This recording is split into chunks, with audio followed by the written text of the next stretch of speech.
Quel est le 11 idéal du Real Madrid pour affronter cette équipe de l'AS Monaco en Ligue des Champions? Est-ce qu'Arda Güler doit redevenir un titulaire indiscutable dans cette équipe du Real Madrid quand on voit son entrée en jeu ce week-end face à Levante au Bernabéu dans un Real Madrid qui était insipide, un Real Madrid qui manquait de créativité, qui manquait de qualité technique? Eh bien l'entrée d'Arda Güler a changé le visage, la face de ce Real Madrid. On a eu un Real Madrid plus créatif qui passait par Arda Güler dans un rôle de numéro 10 ultra intéressant. On a eu un Arda Güler qui a créé 8 occasions, un Arda Güler qui s'est procuré 8 passes clés, dont 2 qui se sont avérées décisives dans le résultat du match avec la passe décisive sur coup de pied arrêté pour Raúl Asensio, mais aussi cette passe en profondeur pour Kylian Mbappé qui justement a pris la profondeur et a provoqué un penalty. On a eu un Arda Güler qui a ouvert un nouveau débat. Est-ce que c'est pas lui qui doit être au poste de numéro 10 et laisser un certain Jude Bellingham dans un rôle de numéro 8 plus bas sur le terrain qui va lui faire un peu plus d'abattage physique, un peu plus d'abattage défensif, mais qui est aussi capable de se projeter? C'est la question à laquelle on va essayer de répondre. On va aussi parler de Raúl Asensio que je trouve de plus en plus intéressant. Je trouve que Raúl Asensio n'est pas récompensé alors que Raúl Asensio aujourd'hui il est marque des buts, il apporte du caractère et défensivement parlant, il n'y a pas à dire, c'est un joueur qui est très solide et en termes de relance, attention techniquement, ce n'est pas un bourrin. Donc voilà, aujourd'hui on se retrouve pour parler du 11 idéal du Real Madrid pour affronter cette équipe de l'AS Monaco, mais avant d'entrer dans le vif du sujet, je voulais prendre quelques secondes pour remercier toutes les personnes qui vont liker la vidéo. L'objectif c'est d'atteindre les 500 pouces bleus. Je sais que vous en êtes capable. N'hésitez pas aussi à booster la vidéo si vous êtes sur smartphone. N'hésitez pas aussi à me donner vos avis en commentaire. Pourquoi? Parce que c'est très important de partager la passion du football et ça se passe notamment dans les débats, dans les commentaires. Donc donnez-moi votre 11 idéal et critiquez le mien. J'ai hâte d'avoir vos avis et nous allons commencer directement la vidéo avec le 11 que vous pouvez voir directement à l'écran. Comme vous pouvez voir, je pars sur un 4-2-3-1 avec un double pivot au milieu de terrain et un vrai numéro 10. Commençons par le gardien de but, évidemment Thibaut Courtois, celui qui aujourd'hui sauve le Real Madrid à de nombreuses reprises. Évidemment, c'est le gardien titulaire, il n'y a pas besoin d'en parler plus que ça, mais j'aimerais parler directement de la charnière centrale avec Raúl Asensio, Dineyson. Deux Espagnols, deux joueurs qui sont très jeunes. Pour l'instant, c'est la charnière appliquée par Alvaro Arbeloa au poste d'entraîneur. Je pense que c'est aussi parce que ce sont presque les seuls qui sont disponibles à 100%. Mais pour moi, cette défense-là peut fonctionner. Pourquoi? Parce que Huysen, je le sais, aujourd'hui, on le considère tous comme une passoire. Défensivement parlant, on sait que c'est très compliqué. Bon nombre d'entre vous l'appellent Saddam Hussein. Mais aujourd'hui, avec Huysen, c'est qu'un joueur, c'est qu'il fait partie de cette catégorie-là de joueurs au Real Madrid qui sont capables d'être bons techniquement parlant. Alors oui, on l'a vu encore une fois ce week-end où il a dégagé un ballon alors qu'il pouvait faire une passe plus simple. C'est un joueur qui est en manque de confiance. Ça, c'est clair, net et précis. Aujourd'hui, Huysen est en manque de confiance. C'est très compliqué pour lui. On le voit. Aujourd'hui, il est submergé par ce qui se passe au Real Madrid. Mais on l'a vu en début de saison, on l'a vu à la Coupe du Monde des clubs. Le Huysen n'a pas disparu. Ce Huysen-là capable d'apporter de la technicité, capable d'apporter vraiment un meneur de jeu en retrait, un Toni Kroos très bas sur le terrain qui a apporté énormément au Real Madrid. Aujourd'hui, au Real Madrid, l'un des plus gros problèmes de cette équipe, c'est le manque de joueurs qui sont capables de mettre le pied sur le ballon, qui sont capables de contrôler le ballon très proprement. Il manque de la propreté technique dans ce Real Madrid. Alors avoir un Huysen sur le terrain, ça aide forcément. Alors oui, il faudra des matchs avant qu'il retrouve cette confiance. Mais pour moi, si tu ne le fais pas jouer, tu risques de le perdre. Et à côté de lui, tu mets un Raúl Asensio qui lui apporte du caractère, un Raúl Asensio qui est capable d'apporter énormément de choses. Et aujourd'hui, j'aimerais mettre la lumière sur ce défenseur qui, je le rappelle, depuis la saison dernière, est très intéressant. Il a eu un moment creux, un moment vide qui était la Coupe du Monde des clubs où on s'est dit, ok, le joueur est totalement dépassé. Mais je suis désolé, moi, ce que je vois de Raúl Asensio, c'est super intéressant. Je vois un Raúl Asensio qui, défensivement parlant, est très intéressant. Techniquement parlant, il est capable de te donner des longs ballons ultra intéressants. Un joueur qui t'apporte du caractère. Et ça, dans cette équipe du Real Madrid, il en manque. Qui sont les leaders de cette équipe du Real Madrid? Attention, je n'attends pas d'Asensio qui devienne un leader tout de suite, mais c'est un joueur qui a un potentiel de leader. Pourquoi? Parce qu'il se bat, parce qu'il montre de caractère, il montre de la rage, il montre en fait ce trait de caractère qui nous avait pensé à Sergio Ramos. On n'est pas sur un petit toutou qui ne dit rien, on est sur un chien enragé et il en manque dans cette équipe du Real Madrid, ne serait-ce que le capitaine Valverde qui manque lui aussi, selon moi, de caractère. En parlant de Valverde, je l'ai mis au poste de latéral droit. Pourquoi? Parce qu'aujourd'hui, Carvajal, je considère qu'il n'est pas prêt. Valverde, c'est un joueur que je préfère en tant que latéral droit actuellement parce que au milieu de terrain, je trouve qu'il y a trop de profils qui se ressemblent. Valverde au poste de latéral droit, c'est solide défensivement et ça se projette.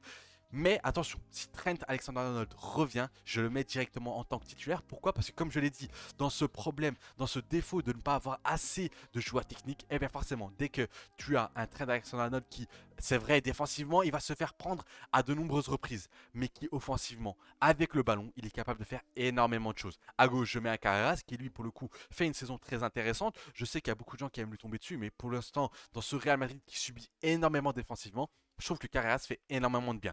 Je pars avec un milieu à 3, avec un numéro 10 et un double pivot, Tchouaméni, Bellingham et Arda Güler. Et comme vous pouvez le voir, j'ai tranché dans le fameux débat Arda Güler ou Bellingham dans ce rôle de numéro 10. Je mets Arda Güler et je vais vous expliquer pourquoi. Tout simplement parce que Arda Güler aujourd'hui apporte un profil plus nécessaire que Bellingham. Beaucoup vont me dire oui, mais Ous, à l'époque, Bellingham 2023-2024, il finit podium du Ballon d'Or, à juste titre, et il fait une saison exceptionnelle dans un rôle de numéro 10. Sauf qu'il est important de remettre le contexte et de remettre en lumière ce qui s'était passé lors de la saison 2023-2024. D'abord, rappelons que Florentino Pérez, lui qui est sous les feux des critiques, avait encore une fois fait une magouille à la Pérez, c'est-à-dire que Benzema avait quitté le Real Madrid et il ne l'avait pas remplacé tout simplement, ou remplacé par Joselu qui venait avec un rôle tout simplement, un statut de remplaçant. Donc forcément, Carlo Ancelotti à ce moment-là a dû trouver justement une trouvaille de son chapeau magique. Il faudra remercier éternellement Carlo Ancelotti d'avoir trouvé cette trouvaille parce que au final, Florentino Pérez n'avait pas bien travaillé. Le Real Madrid n'avait pas bien travaillé. Il manquait ce numéro 9. On se rappelle à l'époque, on se disait comment ça allait fonctionner. Eh bien, on a Carlo Ancelotti, ce génie malgré tout, eh bien, qui a trouvé ce 4-4-2 losange avec deux attaquants qui étaient Vinicius Rodrigo et un Jude Bellingham au poste de numéro 10 qui lui avait ce double rôle hybride de à la fois être ce faux numéro 9 et ce numéro 10. Un rôle presque de 9,5.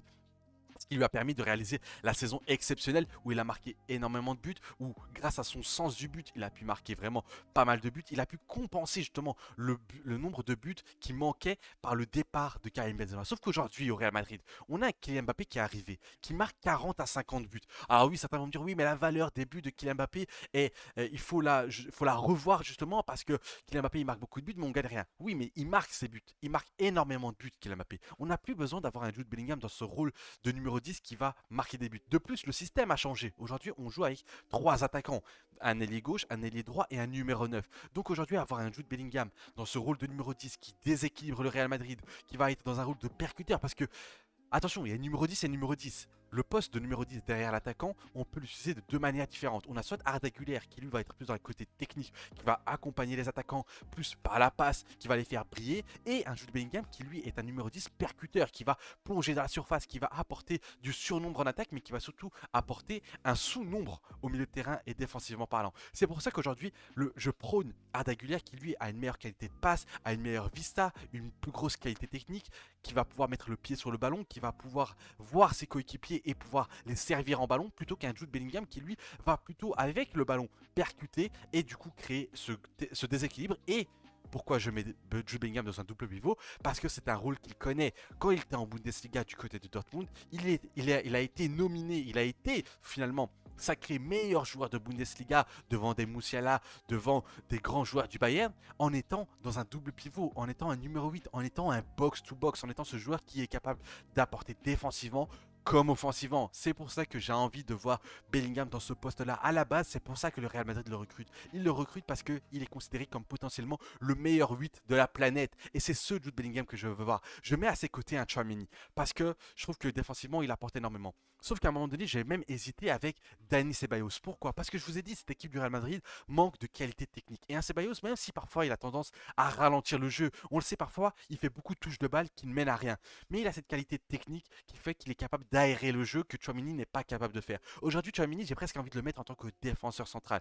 Sauf que j'ai moins confiance en Dani Ceballos que Tchouaméni. Tchouaméni, attention, je ne dis pas que c'est un mauvais joueur. Je dis juste qu'aujourd'hui, on n'a pas besoin d'autant de joueurs qui sont travailleurs, qui vont faire énormément d'efforts. Quand tu regardes aujourd'hui un milieu de terrain du Barça, qui est composé de Pedri, de Frenkie de Jong et de Fermin, t'as pas de joueurs à vocation cassante comme Tchouaméni ou Kamavinga. Quand tu vois le PSG, t'as pas de joueur qui a vocation d'être vraiment un casseur de jeu. T'as un Joao, excusez-moi, vous avez un Vitinha, t'as du côté, t'as un Joao Neves, j'ai complètement bugué là, et t'as un Fabien Ruiz. as 3 joueurs qui sont des joueurs de ballon et pourtant c'est l'équipe la plus intensive. C'est l'équipe qui récupère le plus de ballons. C'est l'équipe qui crée le plus de jeux. Donc voilà, aujourd'hui, on est dans un football moderne. On n'a plus besoin d'autant de joueurs qui cassent le jeu. On a besoin de joueurs qui sont bons avec le ballon. En attaque, je pars avec le trio Rodrigo, Vinicius, Mbappé. Vinicius, c'est la question que tout le monde allait se poser, est-ce qu'il allait être titulaire? Déjà, auprès d'Arbeloa, je pense que c'est unanime, il va être titulaire. Quand tu vois les déclarations, quand tu vois les conférences de presse d'Arbeloa, tu vois que l'entraîneur espagnol veut protéger un maximum le Brésilien. On peut le comprendre, l'objectif c'est de récupérer justement Vinicius Junior, lui qui maintenant que Xabi Alonso est parti, eh bien Vinicius Junior devrait prolonger du côté du Real Madrid. Vinicius Junior, on l'a vu, le but face au Barça, il était exceptionnel, un but où il se le fait tout seul, c'est ça, c'est ce Vinicius qu'on veut voir du côté du Real Madrid, un Vinicius Junior qui s'est fait siffler par le Bernabeu face à Levante, qui s'est fait siffler que ce soit à l'échauffement, mais jusqu'à aussi la dernière minute, on l'a vu qu'il a été touché, on a vu que Vinicius Junior était presque en larmes avant d'entrer sur le terrain. C'est pas la réaction que j'attends. Je sais que c'est quelqu'un qui est très émotif, mais rappelez-vous à l'époque, ce Real Madrid-là, ce Bernabeu a sifflé des très grands joueurs, a sifflé des R9, a sifflé des Cristiano Ronaldo, des Karim Benzema. Ils ont sifflé. Ce public-là est très intransigeant. Il te donne beaucoup d'amour. Le Real Madrid, le Bernabeu est capable de te donner beaucoup d'amour. C'est ça qui choque un peu aujourd'hui. C'est que Vinicius Junior, c'était le chouchou de ce Real Madrid. C'était vraiment celui qu'on protégeait au profit de tout le monde. Sauf qu'aujourd'hui, on a un Vinicius Junior qui, malheureusement, son comportement avec Xabi Alonso n'était pas le bon. Alors moi, je suis un grand fan de Vinicius Junior, mais il faut savoir dire les choses. De plus, depuis la saison dernière, on a un Vinicius Junior qui n'est pas à son meilleur niveau. Donc forcément, avec cette histoire de prolongation qui traîne, qu'il arrive bientôt à 1 an de la fin de son contrat, ça commence à se crisper avec le Bernabeu qui l'a sifflé. Lui, principalement, Bellingham aussi, très fortement, mais c'est vraiment Vinicius Junior qui a pris pour tout le monde.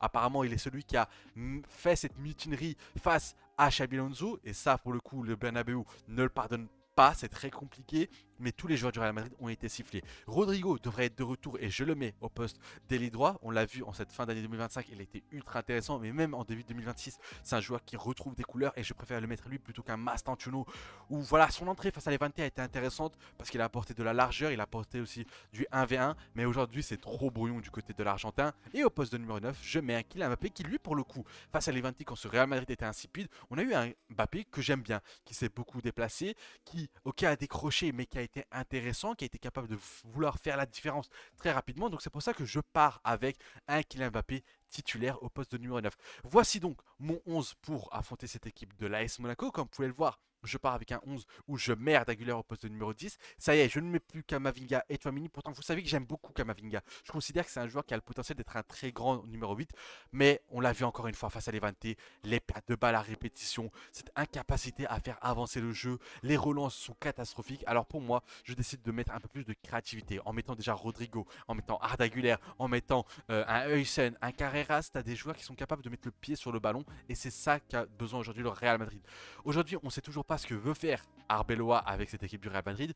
On voit qu'il est en tant que manager, on le voit à dire des choses presque insensées quand ils se font éliminer face à une D2 et qui dit oui, je prends tout pour moi, c'est ma faute, etc. Alors que non, je suis désolé. Quand il dit que ce Real Madrid a tout donné, cette équipe a tout donné face à une équipe de D2, c'est-à-dire que quand le Real Madrid aujourd'hui donne tout, ils se font éliminer par une équipe de D2. Non, s'il vous plaît, Arbeloa, je sais que tu es là en mode Mourinho, en mode ok, si vous voulez attaquer mes joueurs, vous allez devoir passer par moi, mais je suis désolé. Aujourd'hui, cette équipe du Real Madrid est honteuse. Malgré la victoire face à Levante, ça reste une équipe honteuse et ils vont devoir faire énormément de choses. Et ce Real Madrid a le potentiel, a dans ses tripes quelque chose qui peut faire que cette saison change à minima en championnat parce qu'on le sait, le Barça n'est pas exceptionnel. Cette Liga reviendra à celui qui est le moins mauvais, c'est dire à quel point le niveau de la Liga est totalement mauvais en ce moment. En Ligue des Champions, il va falloir battre cette équipe de l'AS Monaco et aller battre Benfica pour justement rester dans le top 8 et ne pas se faire peur en 16e de finale parce qu'aujourd'hui, si tu tombes face à une équipe du 16e de finale, tu peux te faire peur, notamment qu'il y a un Barça qui pourrait tomber dans le 16e de finale et tu sais qu'aujourd'hui,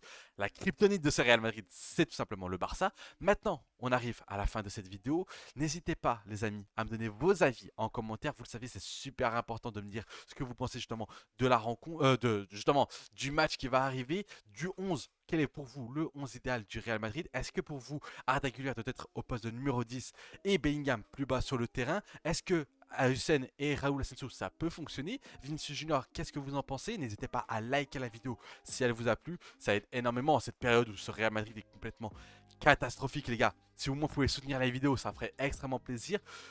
vous abonner si ce n'est pas déjà fait et mettre la cloche de notification pour ne pas rater les prochaines vidéos. Je compte bombarder de vidéos cette semaine, donc je compte sur vous pour répondre présent. En tout cas, c'est un plaisir à chaque fois de vous parler. C'était Ous et un avis noyé dans la mer.